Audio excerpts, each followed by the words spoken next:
అనుకుంటున్నారు బాప్తిసం ఏముంది, ఆ తొట్టి దగ్గరికి వెళ్ళి ఆ నీళ్ళలో మునిగి రావడమే కదా అని మీరు అనుకుంటున్నారు. అది పరలోక సంబంధమైన పరవశం, ఆనందం. నా ప్రియమైన సహోదరులారా, బాప్తిస్మం అనేది మత మార్పిడి కాదు. బాప్తిస్మం అనేది కుల మార్పిడి కాదు. మతాలకి క్రైస్తవ్యానికి సంబంధం లేదు. క్రైస్తవ్యం మతం కాదు, క్రైస్తవ్యం కులము కాదు.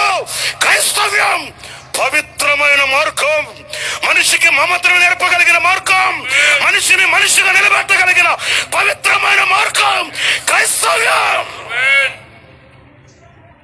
తెలియని వాళ్ళు కొందరు క్రైస్తవ్యం మీద బురద చల్లడం తప్ప క్రైస్తవ్యం మతం కాదు.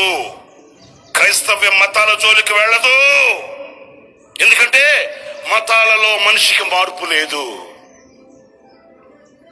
మతాలలో మనిషికి మార్పు లేనప్పుడు మతాల జోలికి వెళ్ళవలసిన అవసరం లేదు.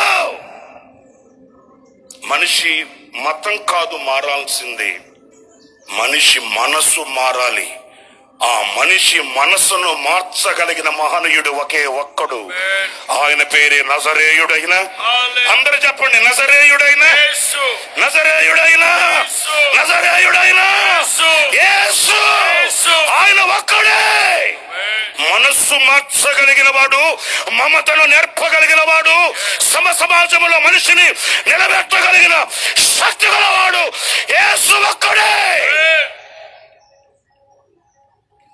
నీ నడక మారుస్తాడు, నీ స్వాభావికమైన గుణగణాలు మారుస్తాడు, నీ చరిత్రను తిరగరాస్తాడు.